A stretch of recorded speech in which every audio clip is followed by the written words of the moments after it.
नमस्कार दोस्तों, हम विश्व की वनस्पति पढ़ रहे थे। काफ़ी कुछ देखा हमने।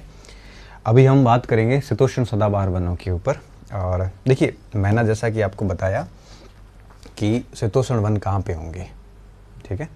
तो अगर आप इस मैप को वापस देखोगे तो आपको पता चलेगा कि उष्णकटिबंधीय क्षेत्र के बाह्य भागों में ये जो इलाके हैं, यहाँ पे कौन से वन हैं? यहाँ पे शीतोष्ण वन है, ठीक है। यहाँ पे भी और इस साइड में भी, यहाँ पे भी ये वन कौन से हैं? शीतोष्ण वन है। और ये वन आपके 30 डिग्री या आप कर्क और मकर रेखा ही मान लो, कर्क और मकर रेखा के दोनों तरफ फैले हुए वन है, ठीक है। तो यहाँ पे भी आपके सदाबहार भी वन भी पाए जाते हैं और पर्णपाती भी है। हमने उष्ण कटिबंध के भी 2 प्रकार के वन देख लिए, सदाबहार भी देख लिए और पर्णपाती देख लिए, ठीक है। इसी तरह से अब हम शीतोष्ण के भी सदाबहार और फिर आपके पर्णपाती देखेंगे। उसके बाद हम शीत वनों के बारे में बात करेंगे, ठीक है। तो हम सबसे पहले आते हैं शीतोष्ण के कौन से वन देखते हैं? सदाबहार वन।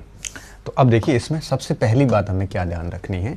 अब शीतोष्ण कटिबंध के जो सदाबहार वन है उनकी ऊंचाई उतनी नहीं होती जितनी उष्ण कटिबंध की होती है, क्योंकि यहाँ पर उतना तापमान और उतनी वर्षा नहीं हो पाती, ठीक है।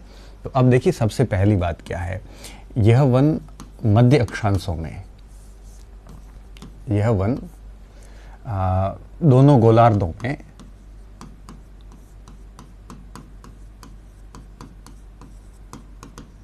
के मध्य अक्षांशों, मध्य अक्षांशों का क्या मतलब है? तब आप कहोगे कि 23.5 डिग्री से लेकर और 66.5 डिग्री अक्षांश रेखा के बीच का एरिया, कर्क और आर्कटिक और एंटी आर्कटिक रेखा के बीच के मध्य अक्षांशों के स्पेशली महाद्वीपों के तटीय क्षेत्र जितने भी हैं वहाँ पाए जाते हैं। तटीय क्षेत्रों में क्यों? क्योंकि अब बताओ, शीतोष्ण सदाबहार, सदाबहार का मतलब सतत वर्षा चाहिए, और सतत वर्षा मध्य अक्षांशों में हो नहीं पाती। क्यों नहीं हो पाती? क्योंकि वहाँ पे सागरीय क्षेत्र नहीं है। मैं आपको समझाता हूँ। तटीय क्षेत्रों में पाए जाते हैं,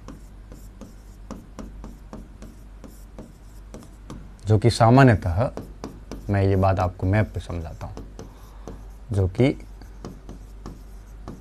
सामान्यतः महाद्वीपों के पूर्वी भागों में होते हैं। महाद्वीपों के पूर्वी भागों में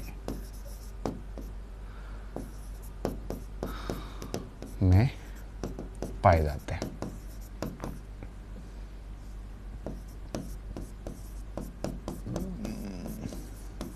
ठीक है। मध्य अक्षांश हो गया, तटीय क्षेत्र हो गए और पूर्वी भाग हो गए, ठीक है। अब आप कहोगे कि सर यहाँ पे क्यों? सदाबहार का मतलब सतत वर्षा। चूंकि आप अगर इस क्षेत्र को देखोगे तो इस क्षेत्र में, उष्णकटिबंधीय क्षेत्र में महासागर बहुत है। देखो, हिंद महासागर पूरा यहाँ पे आ जाता है, अटलांटिक महासागर, प्रशांत महासागर, तो ये पूरा क्या महासागरीय क्षेत्र है। तो महासागरीय क्षेत्र में वर्षा तो हमेशा होती है, तो दिक्कत नहीं आती, क्योंकि यहाँ पे महासागरीय जलवायु पाई जाती है। दिन में तापमान बढ़ा, वाष्पोत्सर्जन हुआ, बादल बने और शाम तक होते होते डेली वर्षा होती है। तो संवहनीय वर्षा होती रहती है। लेकिन शीतोष्ण क्षेत्र जो भी है, अब देखो आप, अब यहाँ कहाँ बारिश हो पाएगी? अब बीच के क्षेत्रों में बारिश पॉसिबल नहीं है। क्यों नहीं है? क्योंकि यहाँ पे जलीय क्षेत्र नहीं है, तो केवल मानसून में बरसात हो पाएगी। इसलिए इन क्षेत्रों में बीच में ये है भी नहीं।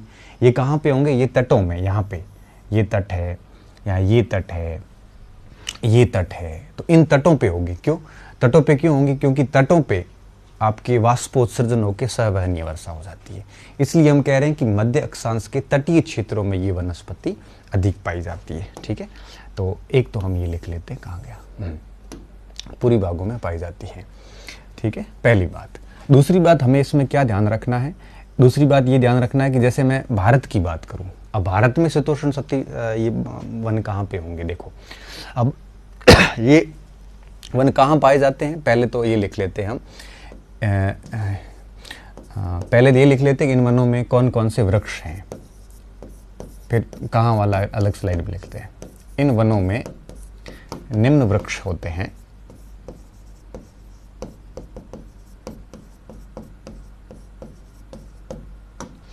निम्न वृक्ष हैं, ठीक है। जैसे मैं कुछ नाम लिखता हूं, जैसे बांज का वृक्ष हो गया, है ना, एक मिनट, बांज,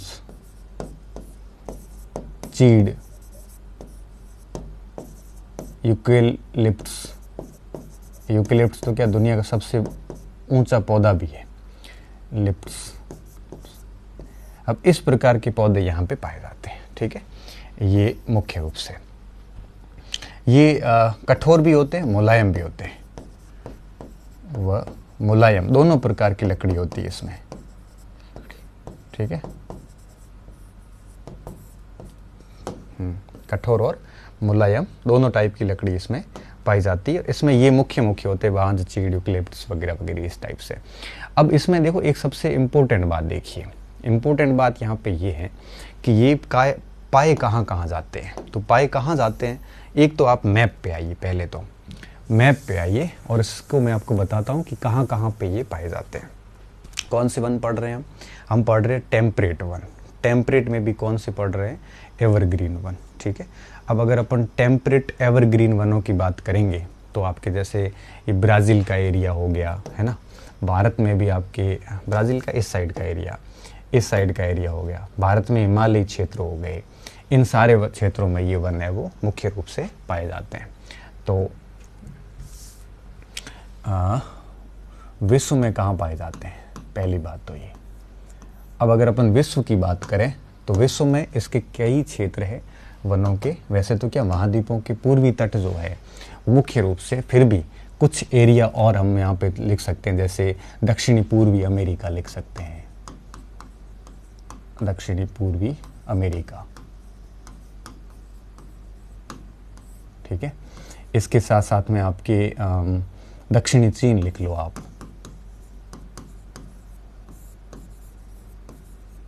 ठीक है। और दक्षिणी पूर्वी ब्राज़ील, देखो पूर्व तो साथ में लिखना, पूर्वी ब्राज़ील, ठीक है। तो ये मेन 3 इलाके मैं यहाँ पे लिख रहा हूँ जहाँ पे ये वन मुख्य रूप से पाए जाते हैं।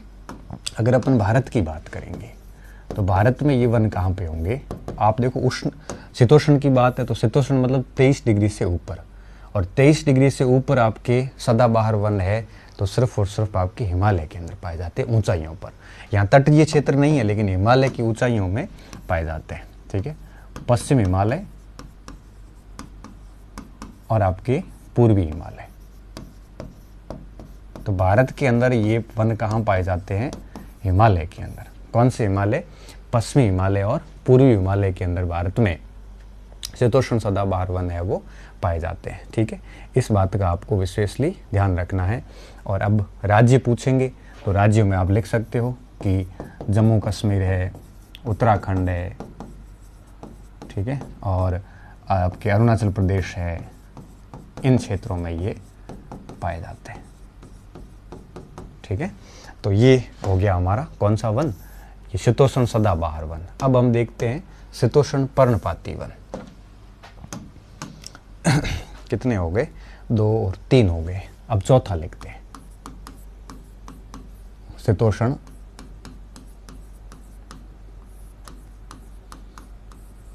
पर्णपाती वन,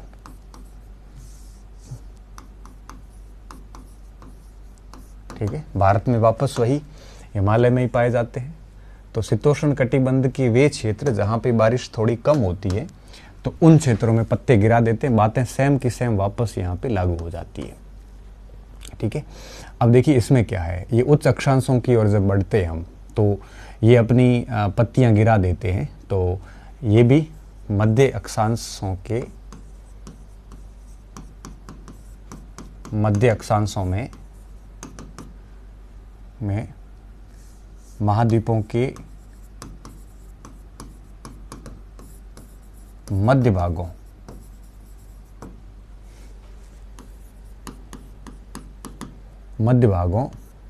में पाए जाते हैं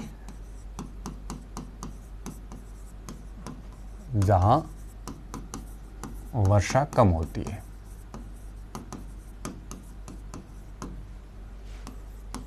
ठीक है, पहली बात। दूसरी बात हम क्या लिखेंगे इसमें, जैसे उत्तर पूर्वी अमेरिका,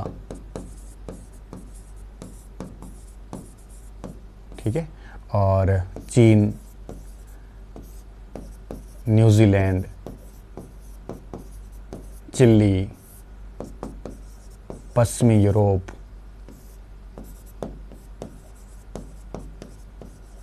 ठीक है, और भारत के अंदर भी हिमालय के गिरिपाद क्षेत्र, हिमालयी क्षेत्र, ठीक है। मध्य अक्षांश की जगह हम मध्य अक्षांश के मध्य भाग ना लिखें हम, क्योंकि यहाँ पे ज़रूरी नहीं है कि मध्य भाग हो, तो मध्य और तटीय दोनों में होते हैं, ऐसे लिखते हैं कि मध्य व तटीय भागों में पाए जाते हैं। ठीक है,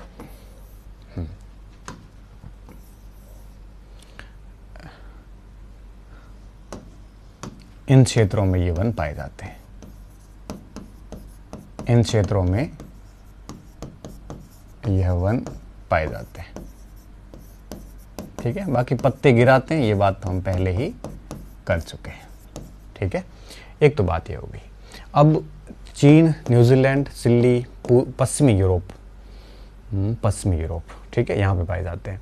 अब आपके इसमें कई सारे वृक्ष होते हैं, जैसे बांज है, ऐश है, बीच है ना, कई सारे वृक्ष पाए जाते हैं।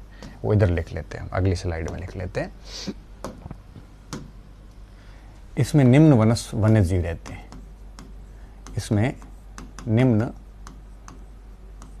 वृक्ष व वन्य जीव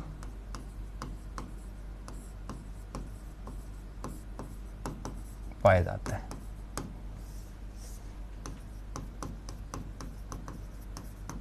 ठीक है, अब कौन से वृक्ष और वन्य जीव है यहाँ पे, तब इसमें बांज का, बीज का नाम आएगा। जैसे मैं नाम लिखता हूँ, बांज,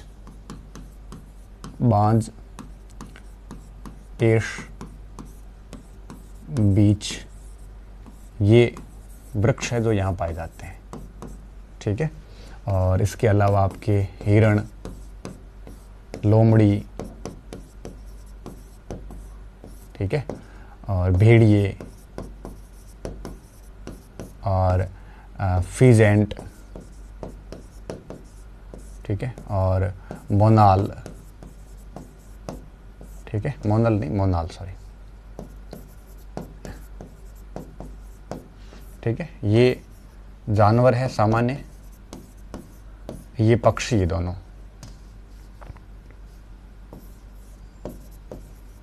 तो ये सब के सब आपके इस प्रकार के वनों में स्पेशली हमें देखने को मिलते हैं। ठीक है, तो ये तो हो गए आपके कई सारे शीतोष्ण कटिबंधीय पर्णपाती वन।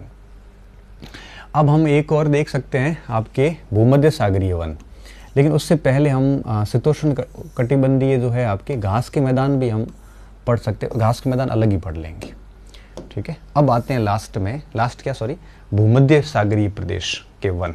ठीक है, और ये कहाँ पे होंगे ये मैं आपको बता देता हूँ। अब आप ये समझिए कि ये जो है ना, ये क्षेत्र, ये कलर दिख रहा है ना आपको, ये सारे भूमध्य सागरीय वन हैं। ठीक है, ये सब ये पूरे के पूरे भूमध्य सागरीय वन हैं।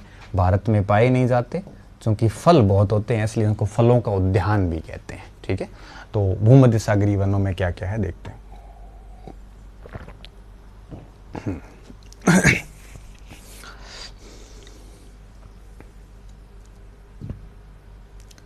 हाँ, 4 कर लिए, 5वें नंबर पे आते हैं।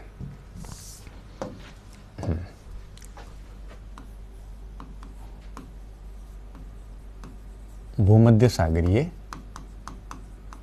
वन।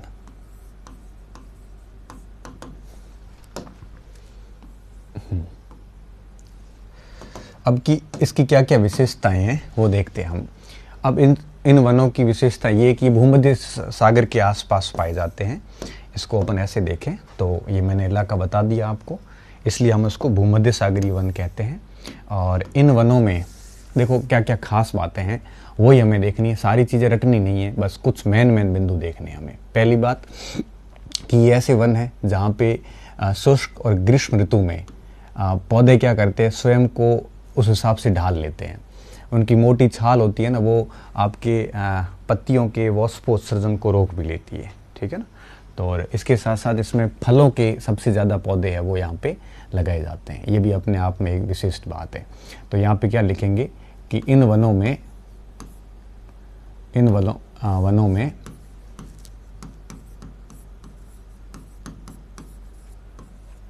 फलों की कृषि मुख्य रूप से होती है।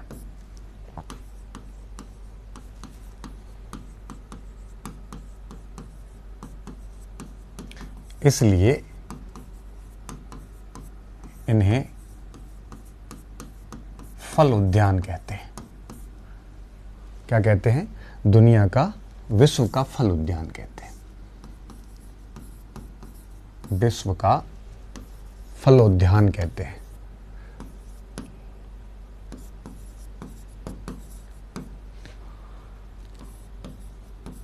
उद्यान कहते हैं, ठीक है। अंगूर की खेती है ना, जैसे इटली की, ये काफ़ी महत्वपूर्ण है। इसका उदाहरण लिख लेते हैं। जैसे उदाहरण बहुत महत्वपूर्ण है, कई बार परीक्षाओं में सामान्यतः उदाहरण ही पूछ लेते हैं। जैसे मैं अगर आपको उदाहरण देके बताऊं इसके, तो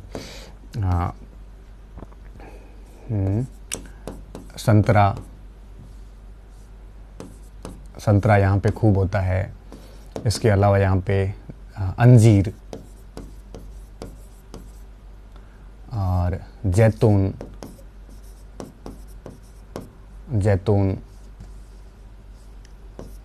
अंगूर और नींबू, अंगूर और नींबू, ठीक है।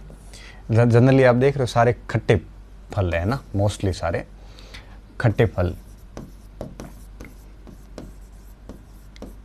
मुख्य रूप से यहीं होते हैं। इसलिए हम इसको क्या कहते हैं? फलोद्यान कहते हैं, क्योंकि ये फल उन्हीं जगह पे होते हैं जो इस प्रकार की जलवायु है जो है वो इनको बताया जाता, इसको जलवायु उपलब्ध करवा दी जाती है, तो उस हिसाब से फल हो जाते हैं। अब यहाँ जीवन कम है, वन्य जीवन बहुत कम है। क्यों? क्योंकि लोगों ने अपनी खेती करने के चक्कर में यहाँ से वन्य जीव हटा दिए, ठीक है, होते हैं। और इस कृषि के कारण यहाँ वन्य जीव कम हो गए।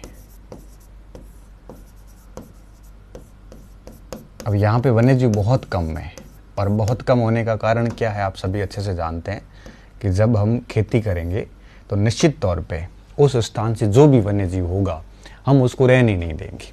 तो हमने क्या किया, यहाँ से वन्य जीवों को हटा दिया, ठीक है। अब ये खेती यहाँ पे क्यों होती है? यहाँ पे गर्म, शुष्क, ग्रीष्म एवं वर्षा वाली मृदु शीत ऋतु होती है। यहाँ मतलब ना तो ज़्यादा यूँ कहिए कि जो जैसे शीत ऋतु भी है ना, तो बहुत ज़्यादा शीत नहीं होती। शीत ऋतु जो है वो आपके बहुत ही मृदु होती, बहुत ही आसान होती। मतलब आप ये कि बहुत ज़्यादा ठंड नहीं है यहाँ पे, एक कम ठंड रहती है। तो यहाँ की जलवायु कैसी रहती है? मृदु शीत। अच्छा, सर्दियों में कम सर्दी रहेगी। अब जब वर्षा आएगी तो आपके वर्षा ऋतु भी आपके यूँ कहिए कि शीत मृदु रहेगा, और वर्षा ऋतु में यहाँ वर्षा होती नहीं है। क्यों? क्योंकि यहाँ की पेटियाँ उत्तर में खिसक जाती है और शीत वर्षा होती है। इसमें वर्षा ऋतु शुष्क की चली जाती है, और जो आपके गर्मियों की ऋतु आती है वो आपके बिल्कुल गर्मियों की ऋतु भी शुष्क हो जाती है, शुष्क ग्रीष्म रहता है। तो ये ऐसी जलवायु है यहाँ पे, आप इस जलवायु के कारण ही यहाँ पे ये खेती हो पाती है, ठीक है। तो सर्दियाँ ज़्यादा नहीं पड़ती, सर्दियों में बरसात होती है, प्लस गर्मियाँ जो है वो आपकी शुष्क रहती, बरसात नहीं हो पाती। तो यहाँ पे बरसात सर्दियों में होती है। यह जलवायु है इस वनों की, इन वनों में पाई जाती है।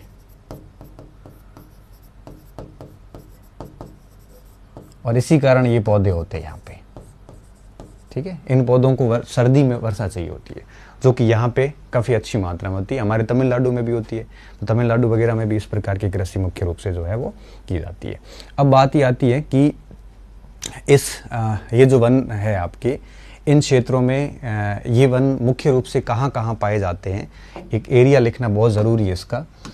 अगली बात, तो पहली बात तो हमने लिख ली कि ये है आपके विश्व के फल उद्यान है। ये फल होते हैं, क्यों होते हैं? इस जलवायु के कारण होते हैं, और यहाँ पे वन्य जीवन की कमी है। ये वन मुख्य रूप से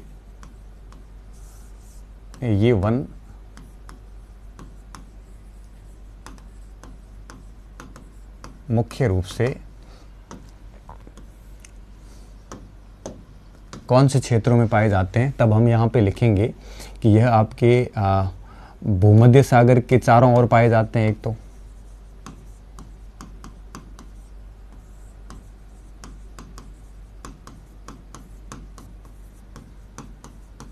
भूमध्य सागर का चारों ओर कौन सा, आप मुझे ये भी पूछ सकते हो सर भूमध्य सागर के चारों ओर से क्या तात्पर्य है? तो यूरोप का दक्षिणी भाग भूमध्य सागर का, दो दक्षिणी यूरोप लिख लो आप, ठीक है। अफ्रीका का उत्तरी भाग आ जाएगा,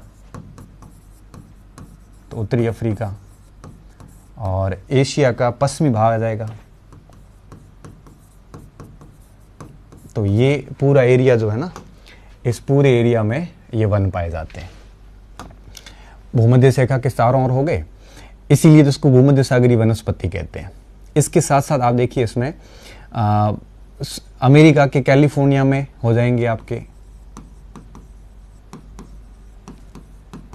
कैलिफोर्निया कौन सा, यूएसए। और इसके साथ साथ में आपके दक्षिणी पश्चिमी अफ्रीका, दक्षिणी पश्चिमी अफ्रीका, दक्षिणी पश्चिमी दक्षिणी अमेरिका, और दक्षिणी पश्चिमी ऑस्ट्रेलिया। देखो सारे के सारे दक्षिणी पश्चिमी आएंगे। क्यों? क्योंकि ये जनरली दक्षिणी पश्चिमी भागों में ही भूमध्य वनस्पति पाई जाती है। मेरा जो अगला वीडियो है ना, उसमें यही सारी चीज़ें समझाई हुई है आपको, तो बढ़िया से आपको चीज़ें समझ में आ जाएगी। तो अफ्रीका हो गया, अमेरिका हो गया, ऑस्ट्रेलिया होगा, वो आप मैप एक बार और देखोगे ना, तो आपको चीज़ें और बढ़िया तरीके से समझ में आ जाएगी। ये जनरली आपके महाद्वीपों के पश्चिमी और दक्षिणी पश्चिमी किनारे हैं। तो हम यहाँ पे क्या लिखेंगे कि यह वनस्पति मुख्य रूप से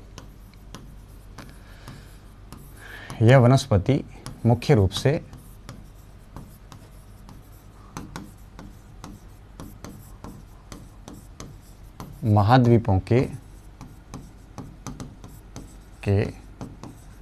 दक्षिण व दक्षिणी पश्चिमी किनारों पर या भागों पर पाई जाती है।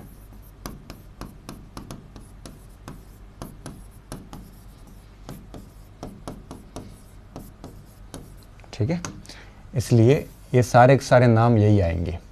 ठीक है, तो एक तो ये बात होगी। अच्छा, इसके पत्ते और इसकी छाल जो है ना, वाष्पोत्सर्जन को रोकने का काम करती है। हाँ, ये वृक्ष, इस वनस्पति के वृक्ष पत्ते, इन वृक्षों के पत्ते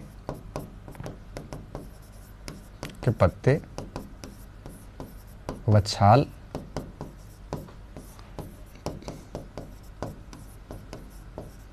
ताकि ज़्यादा से ज़्यादा पानी एवं पौधों को मिल सके, को रोकने का प्रयास करते हैं। भारत में ये वनस्पति है नहीं, रोकने का प्रयास करते हैं। ठीक है, बस इतनी सी बातें हैं आपके भूमध्य सागरीय वनों के अंदर, और उम्मीद करता हूँ ये आपको ठीक से याद होंगे। एक बार इसको अच्छे से पढ़ोगे ना, तो ये अच्छे से याद भी हो जाएंगे। ठीक है, तो ये शीतोष्ण कटिबंध में है जनरली सारे, तो ये भी आप लिख सकते हो। ये शीतोष्ण सदाबहार भी रहते हैं, और यहाँ पे कई सारे पौधे ऐसे भी हैं जो आपके पर्णपाती भी हैं।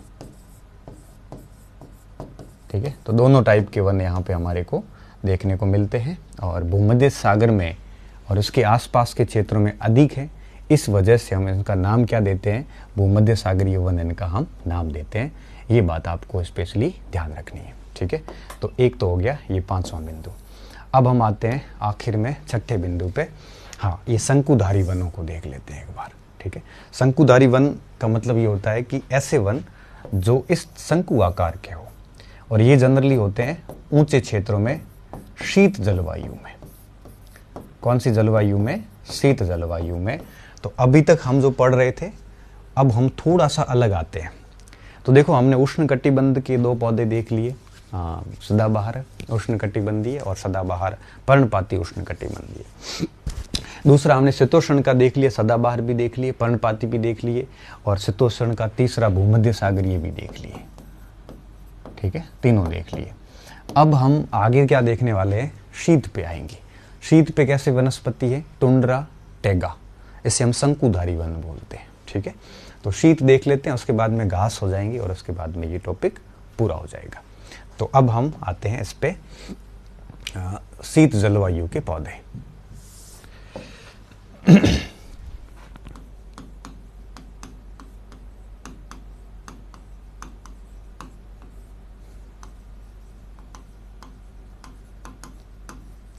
शीत जलवायु की वनस्पति।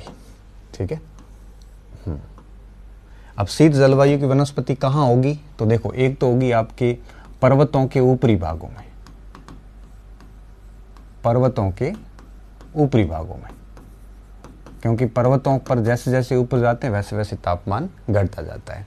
एक तो वहां पे हमें शीत जलवायु देखने को मिलेगी। दूसरा, जैसे जैसे उच्च अक्षांशों में जाओगे 0 डिग्री से 90 डिग्री की ओर, वैसे वैसे ठंड बढ़ती जाती है, क्योंकि सूर्य की किरणें तिरछी बढ़ती है। तो उच्च अक्षांशों में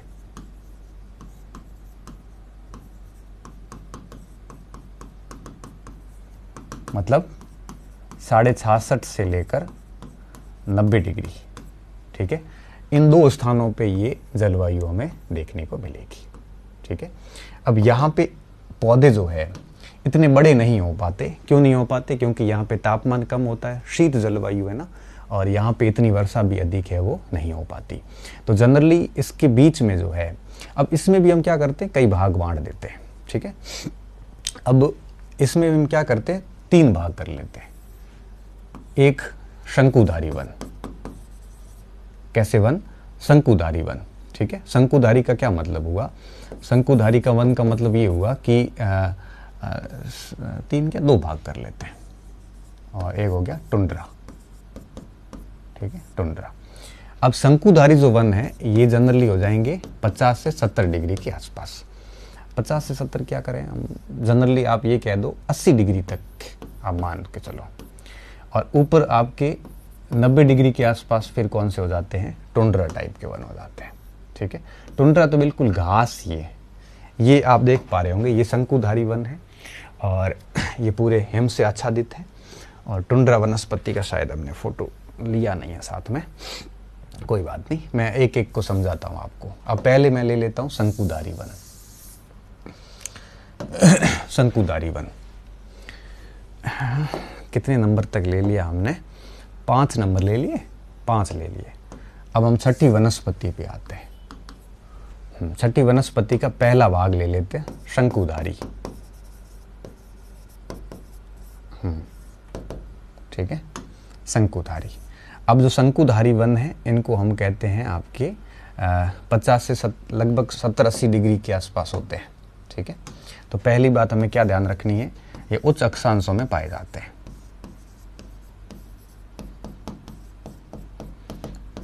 वह पर्वतीय क्षेत्रों में,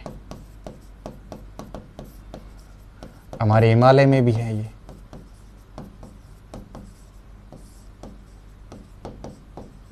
और भारत में कहीं पर भी नहीं होंगे। ठीक है, इन्हें हम क्या कहते हैं, इन्हें टैगा वन भी कहते हैं। ठीक है,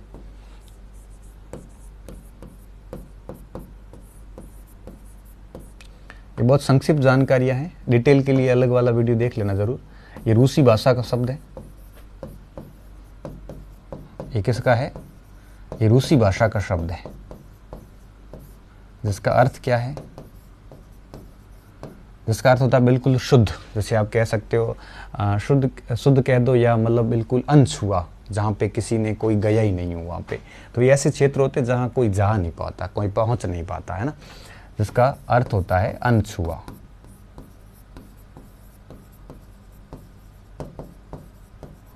या शुद्ध कह सकते हो आप, ठीक है। टैगा वन कहा जाता है। अब आपसे कोई पूछे कि सर, कोई भी पूछ ले कि शंकुधारी वन या फिर ये टैगा वन भारत में कहाँ पे है, तो भारत में आप कहाँ पे बताओगे? हिमालय में। अच्छा, हिमालय में भी अगर आपसे पूछे कहाँ पे है, तब आप कहोगे हिमालय के ऊंचाई वाले क्षेत्रों में, है ना। अच्छा, बहुत ज़्यादा टॉप पे नहीं, थोड़ा सा नीचे, ठीक है। अब इसमें आपके लंबे वृक्ष होते हैं, और सबसे खास बात क्या होती है कि इसमें नरम लकड़ी होती है, ठीक है। ये लंबे वृक्ष और मुलायम लकड़ी आप कह सकते हो।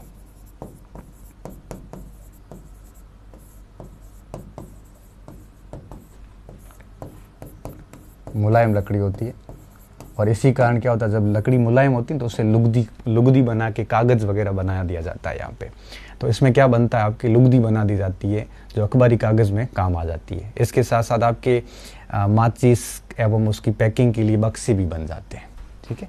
तो जब लकड़ी मुलायम हो ना, तो क्या बनता है, तो लुगदी कागज़ लुगदी से ही बनता है।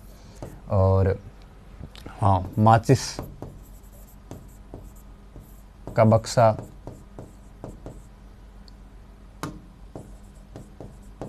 और माचिस का बक्सा हो, चाहे माचिस की जो तीली बनती है वो भी इससे बनती है, ठीक है।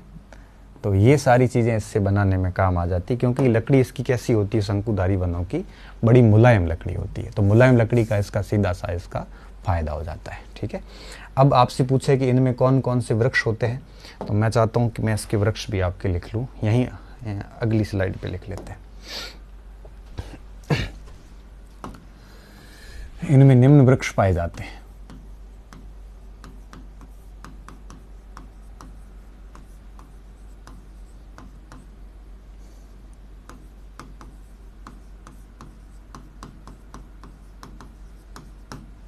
ठीक है, अब कौन कौन से वृक्ष हैं थोड़ा सा ये देख लेना। अगर अपन वृक्षों की बात करें तो इसमें वही चीड़ भी यहाँ आ जाता है, देवदार आ जाता है, ये मेन यहाँ के वृक्ष हैं। अगर इसमें कौन कौन से जीव जंतु है, तो रजत लोमड़ी यहाँ पाई जाती है, मिंक पाया जाता है, ध्रुवीय भालू पाए जाते हैं, ठीक है, ध्रुवीय भालू यहाँ पाए जाते हैं, भालू, ठीक है। वन एवं वनस्पति यहाँ पे है, ठीक है, तो इस जगह पे पाई जाती है। तो एक तो ये शंकुधारी हो गया, जिसमें अच्छे खासे वन है, यहाँ बर्फ भी रहती है,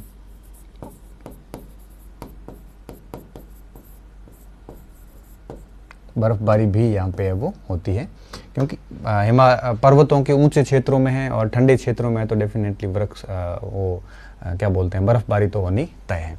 अब थोड़ा सा मैं टुंड्रा पे बात कर लेते हैं हम, है ना।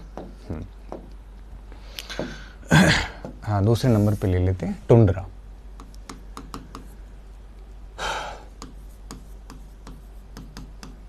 अब देखो, टुंड्रा को मैं थोड़ा सा मैप पे आपको दिखाता हूँ। अब देखिए, टुंड्रा की बात करें ना, तो ये इलाके जो है ना, जैसे ये टुंड्रा है यहाँ पे, तो सबसे ऊपरी वनस्पति आप उसको टुंड्रा वनस्पति कह सकते हो। टुंड्रा से थोड़ा सा नीचे टैगा होता है, टुंड्रा और ऊपर है 90 डिग्री के आसपास, जहाँ यहाँ पे वनस्पति नहीं होती बल्कि लाइकेन घास वगैरह होती है। हिमालय के सबसे ऊपर में जाओगे, लद्दाख, सियाचिन, वहाँ पे टुंड्रा टाइप की वनस्पति हमें देखने को मिलेगी। तो टैगा से ऊपर हमें टुंड्रा मिलता है, ठीक है। हाँ, तो देखिए इसमें क्या क्या देखना है हमें। यह सबसे पहली बात तो यह ध्रुवीय क्षेत्रों में पाई जाती है। पहली बात ये ध्यान रखनी है कि यह कहाँ पाई जाएगी, ध्रुवीय प्रदेशों में।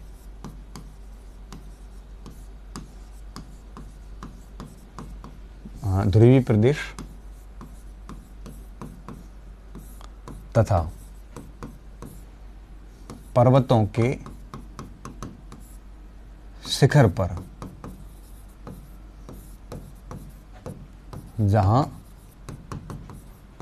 सर्वाधिक ठंड होती है,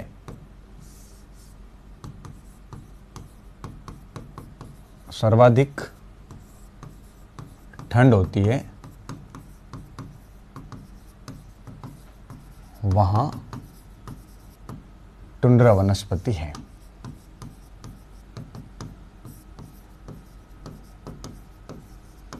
वनस्पति पाई जाती है।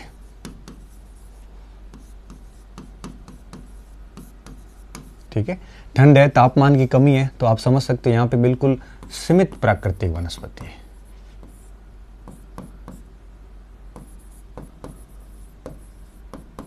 प्राकृतिक वनस्पति है।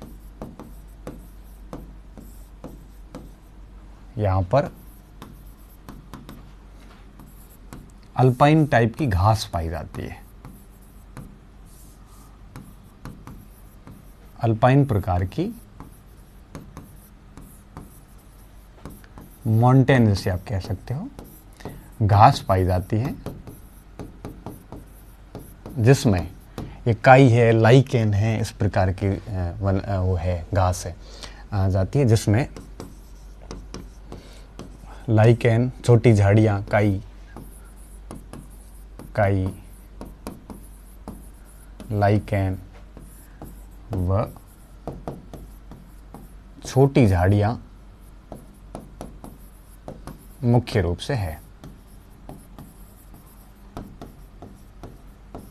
तो ध्रुवीय क्षेत्रों में हमें यह देखने को मिलेगी। ठीक है ना, ये पूछ लेते हैं कि लाइकेन, काई वगैरह किस प्रकार की वनस्पति है, तब आपका सीधा उत्तर जाएगा टुंड्रा टाइप की वनस्पति है ये। ठीक है, अब ये भी कब विकसित होती है, जो अल्पकालिक ग्रीष्म काल आता है बीच में छोटा सा, उसमें विकसित होती है।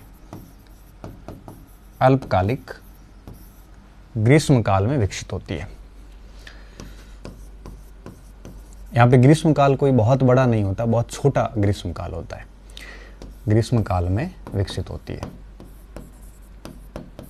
यहाँ पे देखो तापमान नहीं होगा, सूर्य की किरणें तो जरूर आती है। जब हमने पढ़ा ना ग्रीन हाउस पढ़ते हैं, ग्रीन हाउस का क्या मतलब होता है, इन क्षेत्रों में वनस्पति विकसित नहीं हो पाती, तब क्या करते हैं, कांच का घर बनाते हैं, उसमें पौधा रखते हैं। उस कांच की खास विशेषता क्या होती है, सूर्य की किरणें आ तो सकती लेकिन बाहर नहीं जा सकती, तो वो तापमान उस पौधे को बड़ा करता है। इसे ग्रीन हाउस बोलते हैं। अभी पृथ्वी के चारों तरफ कार्बन डाइऑक्साइड ने ग्रीन हाउस बना दिया है। ये समस्या जो हम पढ़ते हैं, तो सूर्य की किरणें, जो पार्थिव किरणें, वापस बाहर नहीं जा पाती। पृथ्वी है वो एक प्रकार से ग्लोबल वार्मिंग हो रही है उसकी, तो ये चीज़ें वहाँ पे अपनाई जाती है ना ग्रीन हाउस की, तो यहाँ पे ये पाया जाता है। और अब खास बात क्या है, ये कहाँ पे है, तो उत्तरी ध्रुव के अंदर स्पेशली हम देखते हैं, जिसमें उत्तरी अमेरिका, यूरोप, एशिया का जो ऊपरी भाग है वहाँ पे पाई जाती है ये। ठीक है, उत्तरी अमेरिका, यूरोप व एशिया के ध्रुवीय भागों में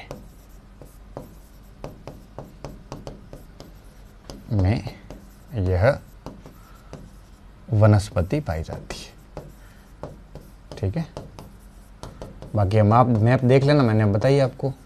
अब यहाँ भी जो वन्य जीव है, उनकी खाल भी इतनी मोटी चौड़ी होती है कि वो आराम से इस ठंड को महसूस मतलब कर सके, ठंड को एक प्रकार से सहन कर सके। तो यहाँ जो भी जीव पाए जाते हैं, ध्रुवीय भालू ही होते हैं, ध्रुवीय उल्लू है, ध्रुवीय भालू है, कई सारे, जैसे मैं नाम ही लिख लेता हूँ।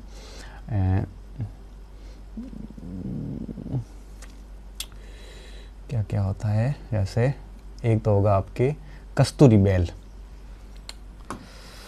एक सेकेंड इसको ना यहां लिख लेते हैं। कस्तूरी बेल,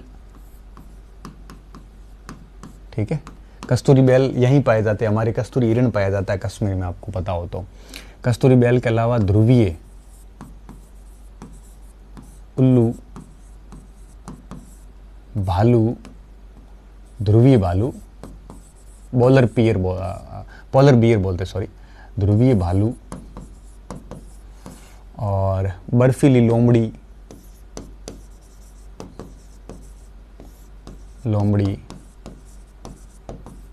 और वालरस,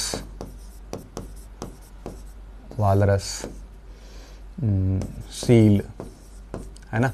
इनकी खास बात क्या होती है, इनका शरीर के ऊपर फर मोटा होता है, चमड़ी मोटी होती है, ताकि वो आराम से इस को महसूस, उसको अडॉप्ट कर सके, झेल सके उसको। उक्त जीव, वन्य जीव इस वनस्पति में पाए जाते हैं, इस वनस्पति में पाए जाते हैं। इनकी चमड़ी व फर मोटे होते हैं,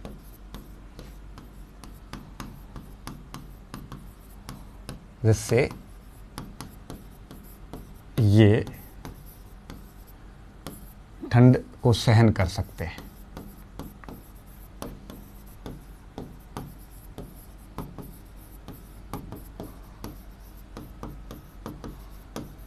ठीक है, तो ये थे हमारे कौन सी, टुंड्रा प्रकार की जलवायु, तो ये सॉरी वनस्पति। तो ये हमारा टुंड्रा, टैगा वगैरह सब पूरा हो गया। रह क्या गया, घास के मैदान रह गए, है ना, घास के मैदान रह गए, वो अपन अलग पॉइंट पे ले लेते हैं। 6 में ले लिया शीत जलवायु और 7 में ले लेते हैं घास के मैदान।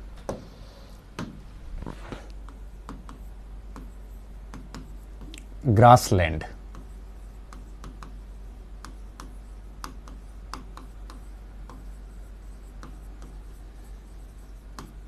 ठीक है। अब देखो दुनिया में 2 टाइप के घास के मैदान हैं। आप ऐसे मान लीजिए, जैसे ये, हाँ, जैसे ये है हमारी पृथ्वी, ठीक है, थोड़ा सा इसको ऐसे कर लेते हैं।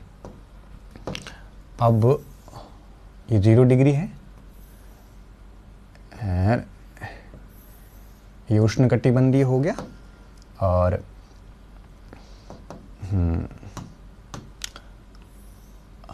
ये शीतोष्ण हो गया, ठीक है। मैं इसके नाम लिख रहा हूं, ये है शीतोष्ण और ये भी है शीतोष्ण, और बीच में पूरा कौन सा है, उष्णकटिबंध, ठीक है। तो उष्ण के तो मैंने आपको नाम बता दिए, शीतोष्ण के मैं कुछ नाम बताता हूं कि कौन कौन से घास मैदान है यहाँ पे। शीतोष्ण में देखो एक आता है पैम्पास, पैम्पास है अर्जेंटीना के अंदर, ठीक है। उसके बाद में दूसरा देखिए, दूसरा है प्रेरी, उत्तरी अमेरिका,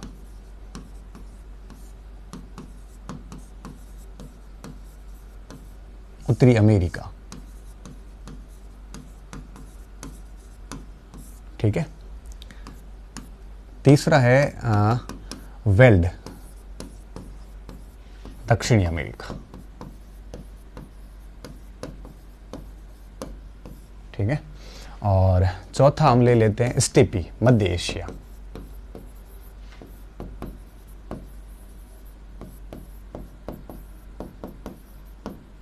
ठीक है।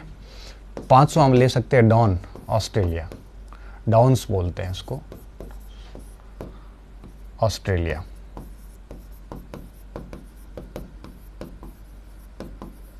ठीक है। ये सारे के सारे कौन से हैं, शीतोष्ण के हैं। अब सवाना, कंपास और लानोस जो है वो चले जाते हैं उष्णकटिबंध में। यहां पे कौन से हैं, सवाना और लानोस, ये हम पहले लिख चुके हैं। ये सारे के सारे आपके कौन से हैं? उष्णकटिबंध। और ये कैसे हैं सारे? ये हैं सारे हमारे कौन से हैं? शीतोष्ण हैं। कौन से? शीतोष्ण। तो ये शीतोष्ण घास के मैदान हैं और ये सारे के सारे आपके 23.5 डिग्री की और उसके बाद नीचे के क्षेत्रों में पाए जाते हैं। अब इसको आप ऐसे लिख सकते हो कि शीतोष्ण मैदान मध्य अक्षांशों के महाद्वीपों के आंतरिक भागों में पाए जाते हैं। इसमें छोटी घास होती है और पौष्टिक होती है। शीतोष्ण घास मैदान मध्य अक्षांशों। मध्य अक्षांशों का क्या मतलब हुआ? तो आप कहोगे सर मध्य अक्षांशों का मतलब हुआ आपके 23.5 डिग्री से लेकर 66.5 डिग्री दोनों गोलार्धों में, है ना, नॉर्थ साउथ दोनों में। अक्षांशों में दोनों में महाद्वीपों के मध्य भागों में, महाद्वीपों के मध्य भागों में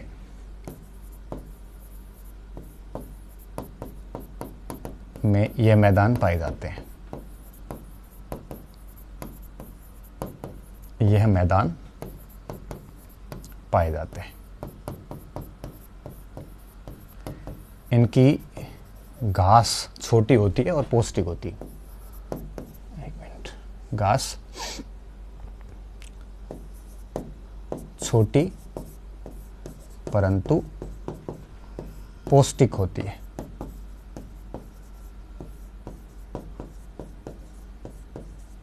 ठीक है। और यहाँ पर आपके एंटीलोप है, भैंस है, कई सारे पाए जाते हैं। यहाँ पर बाइसन,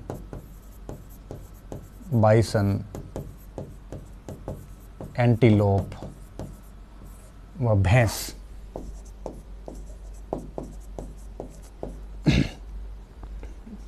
भैंस मुख्य रूप से पाई जाती है।